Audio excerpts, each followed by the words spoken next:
जी अस्सलाम वालेकुम स्टूडेंट्स, आज इंशाल्लाह हम 2.7 का आगाज़ करते हैं, जिसमें जो क्वेश्चन लिखे हुए हैं फैक्टराइज का नाम सीखेंगे इंशाल्लाह। इसमें देखिए 2 टर्म्स के वाले क्वेश्चंस भी हैं, 3 टर्म्स वाले क्वेश्चन भी हैं, और जो क्वेश्चन नंबर 2 में ना वो 4 टर्म्स वाले क्वेश्चंस हैं। इंशाल्लाह मैं सॉल्व करना सिखाता हूँ आपको कैसे सॉल्व करेंगे। क्वेश्चन नंबर 1 मैंने यहाँ पे बेटा नोट किया हुआ, देखिए यहाँ पर 6xy है और 14yz है। हमने इनमें से कॉमन निकालना है। कॉमन क्या है, जो दोनों एक टेबल में आ रहा हो। जैसे मैं आपको आसानी के लिए ना इसमें बताता हूँ कि जैसे 2 3 6 होता है और x और y आ गया है, ये 2 7 और 14 होता है, y और z आ रहा है। तो आपने गौर किया है तो इसमें 2 और 2 कॉमन आ रहा है। अगर आप ये वाला स्टेप नहीं करेंगे तो क्वेश्चन आपका सॉल्व हो जाएगा। एक स्टेप आपको समझाने के लिए, आसानी के लिए सिर्फ आपने इस 2 को जो दोनों में सेम आ रहा है वो कॉमन निकालना है।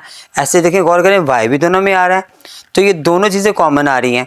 जो कॉमन आपने निकाल ली, बाकी हमारे पास देखिए 3x बच गया, 3x आ गया, इसमें 7z बच गया, ये हमारे बेटा आंसर आ गया। बस हमने इसको फैक्टर बना दिया। ऐसे जो 2 टर्म्स आ रही हैं, 2 नंबर्स आ रहे हैं जो आपस में मल्टीप्लाई हो रहे हैं, यही इसका आंसर है बेटा। एक क्वेश्चन मैंने और लिखा है यहाँ पर, क्वेश्चन नंबर 2 पार्ट इसका, इसमें देखिए 30 है, x4 है और 45 है, x2 और y है। यहाँ पर भी मैंने इसको x से बना दिया है। ये आपकी आसानी के लिए ये क्वेश्चन का हिस्सा नहीं है, ये मैं आपको आसानी के लिए लिखवा रहा हूँ, तो आप इसके बगैर करेंगे हल।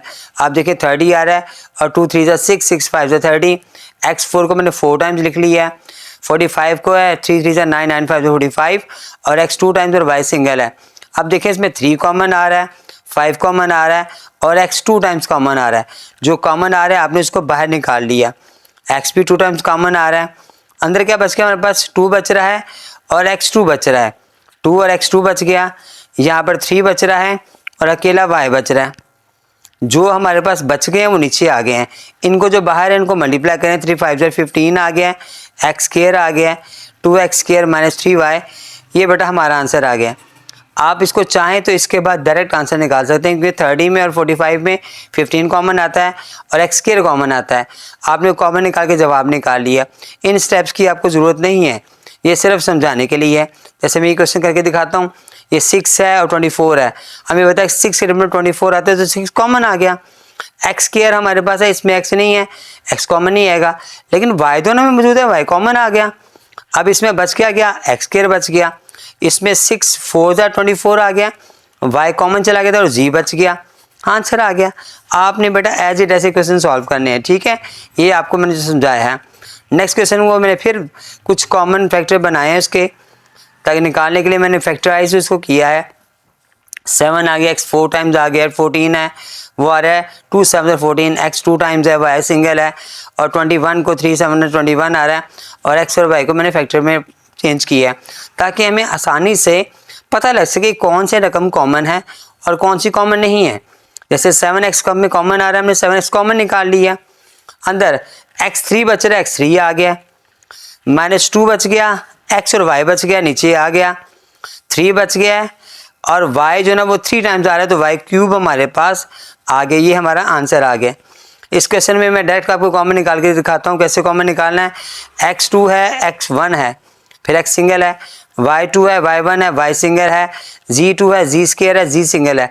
अब z सिंगल, x सिंगल और y सिंगल ये तमाम में मौजूद हैं, इसलिए हम x y z को ही कॉमन निकाल लेंगे। अब हमारे पास यहाँ पर x2 था, सिंगल x बच गया, y2 था, सिंगल y बच गया, z2 था, सिंगल z बच गया। इसमें से x y कॉमन थे, अकेले के लिए ये बाहर चले गए हैं, ये अंदर नहीं नोट करेंगे। z2 था, सिंगल z हमारे पास आ गया। यहाँ पर देखें तो x y z तीनों तो कॉमन निकाल लिए थे, यहाँ पर कुछ ना बचा। जब कोई रकम ना बचे कॉमन में तो उसकी जगह 1 लगाते हैं, ये हमारा एक आंसर आ गया। नेक्स्ट पार्ट में देखें, यहाँ पर भी मैंने कुछ इसको फैक्टराइज किया है, फैक्टर बनाए हैं ताकि कॉमन निकल सके। 4x क्यूब है, 8x स्क्वायर, y क्यूब है, 12x स्क्वायर y है। क्वेश्चन हमारा इनमें से 2 4 तमाम में आ रहा है, कॉमन आ रहा है, x2 सब में कॉमन आ रहा है, ठीक है। मैंने कॉमन निकाल लिया, 2 2 से 4 आ गया, x स्क्वायर कॉमन आ गया, सिंगल x पहले में हमारे पास बच गया, जब x स्क्वायर कॉमन आ गया, x क्यूब था, सिंगल x बच गया, और 8 के बाद 2 4 8 आता है तो 2 बच गया, एक्स स्क्वायर बाहर चला गया, खाली y क्यूब रह गया, 4 3 से 12 आ गया, तो 3 अंदर आ गया, एक्स स्क्वायर बाहर कॉमन में चला गया, y अकेला आ गया, ये हमारा आंसर आ गया। इस स्टेप के बगैर आप सॉल्व कर सकते हैं। यहाँ पर कोशिश करते हैं विदाउट उसके फैक्टराइज किए वगैरह उसको फैक्टर बनाते हैं, फैक्टर बनाए बगैर इसको सॉल्व करते हैं। तो देखिए 2 है, 5 है, 2 है, कॉमन नहीं आ रहा। L4 L स्केयर कॉमन आ रहा है। M4 M3 M square common आ रहा है। उसके बाद बच गया 2 बच गया। L4 में से L2 बाहर चला गया, L स्केयर बच गया हमारे पास। M4 में से M2 बाहर चला गया, M स्केयर बच गया। 5 ऐसे ही आ गया, L स्केयर बाहर चला गया था, M3 में से 2 बाहर चला गया, सिंगल बच गया। 2 ऐसे ही आ गया, L स्केयर M स्केयर बाहर चले गए हैं, वो बाहर अंदर नहीं आएंगे, यही आंसर आ गया। यहाँ पर भी डायरेक्ट निकालते हैं X square X4 X square, तो X स्केयर हमारे पास कॉमन आ गया। Y5 Y9 Y3, तो Y3 कॉमन आ गया। X2 बाहर चला गया, नहीं इधर आएगा। Y5 में से Y3 माइनस किए, Y2 बच गए। X4 में से X2 गए, बाकी बच गए X2। Y9 में से Y3 गए, तो Y6 बच गए। X2 बाहर चला गया, Y3 बाहर चला गया, कुछ ना बचा, 1 अंदर आ गया, आंसर आ गया। एक क्वेश्चन को फिर मैंने इसी तरह फैक्टर बना के सॉल्व करने की कोशिश की है आपकी आसानी के लिए। 9 सब में आ रहा है, सब के कॉमन 9 आ गया। P स्केयर, फिर P क्यूब, तो P अकेला हमारे पास कॉमन आ गया। Q स्केयर Q अकेला, Q4 है तो Q अकेला कॉमन आ गया। अब हमारे पास बच क्या गया, 9 बाहर चला गया, P स्केयर Q स्केयर में सिंगल Q बच गया। नेक्स्ट हमारे पास नेक्स्ट वैल्यू में 18 था, तो 9 2 18 आ गया। P क्यों बाहर चला गया, उसको नहीं लिखेंगे हम। फिर आगे प्लस का साइन लगाया, 27 में 3 आ गया, 9 3 से 27 आ गया। P क्यूब से P1 गया तो P स्केयर बच गया, Q4 में से Q1 गया तो Q3 बच गया। हमारा बेटा ये आंसर आ गया। ये क्वेश्चन नंबर 1 के मैंने कुछ पार्ट्स करवा दिए हैं। अब क्वेश्चन 2 के कुछ पार्ट्स करते हैं, जिसमें 4 टर्म्स आ रही हैं। इनमें सॉल्व करने का मेथड क्या होता है, उनमें से हमने डायरेक्ट सबको कॉमन निकाल लिया था, लेकिन यहाँ पर हम 2 रकमों में से कॉमन निकालेंगे, जो कि x कॉमन आ रहा है, अंदर बच गया x + 5।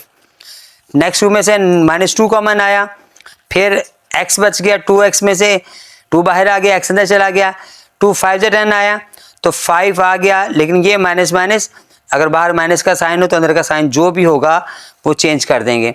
अब ये दोनों कॉमन आ रहे हैं, कॉमन वैल्यू को एक मरतबा लिखा जाता है और दूसरी वैल्यू को दूसरी मरतबा लिखा जाता है, इसको मिलाकर लिखा जाता है। यही हमारा आंसर है। बार इक्वल के साइन आ गए।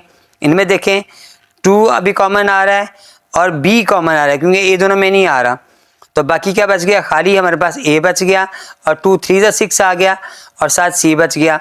इनमें देखा मैंने कुछ भी कॉमन नहीं आ रहा, लेकिन इसकी शक्ल इससे मिल रही है, साइन का फ़र्क है सिर्फ। तो हम इनमें से -1 कॉमन निकालेंगे। a आ गया, इस माइनस ने आगे का साइन चेंज कर दिया।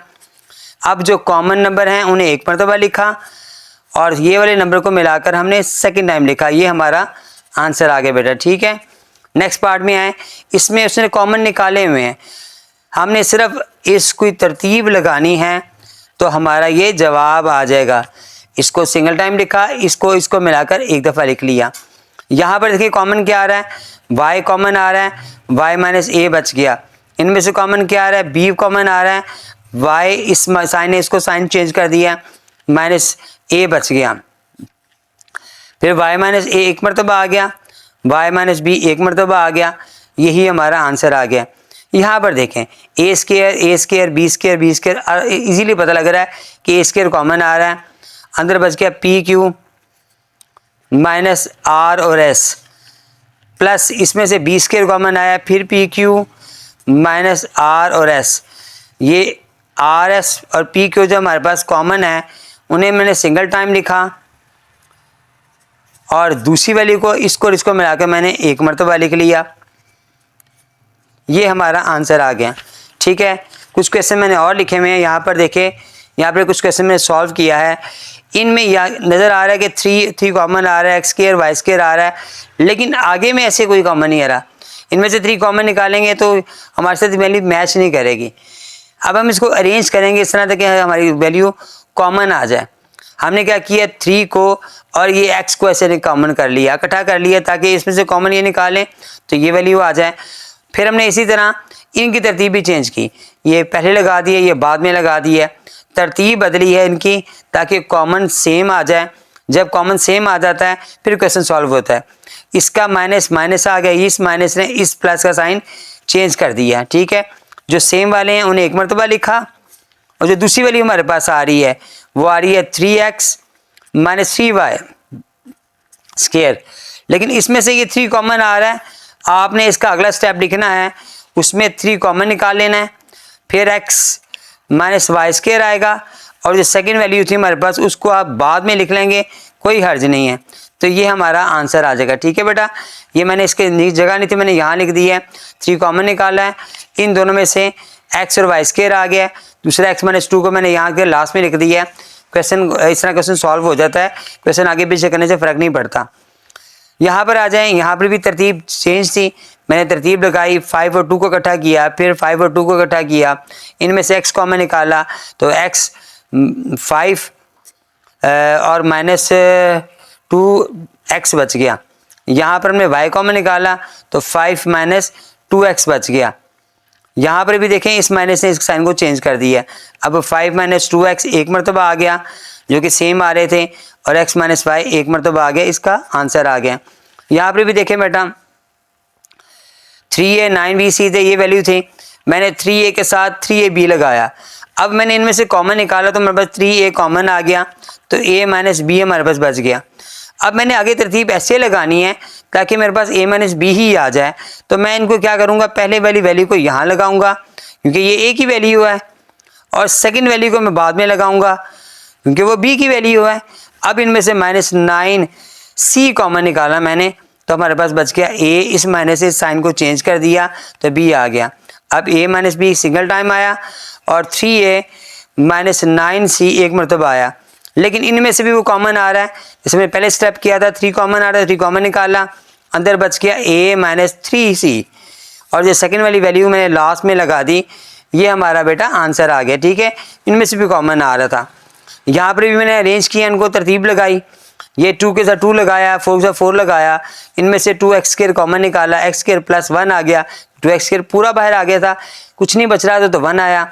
4xy जब 4y कॉमन निकाला तो इसके कुछ ना इसके 1 आया। ये सेम वाली को एक दफ़ा लिखा, इनको हमने एक दफ़ा लिखा। अब इनमें से भी कुछ कॉमन आ रहा है, मैंने इन कॉमन को निकाल लिया, x स्क्वायर माइनस 2y बच गया, ये वाली वैल्यू ऐसे आ गई, ये हमारा आंसर आ गया। ये मैंने कोशिश की है एक आपको एक्सरसाइज समझाने की, मुझे उम्मीद है ये आपको समझ आ जाएगी। तो नेक्स्ट एक्सरसाइज के दिन इंशाल्लाह नेक्स्ट वीडियो में मुलाकात करेंगे। अस्सलाम वालेकुम।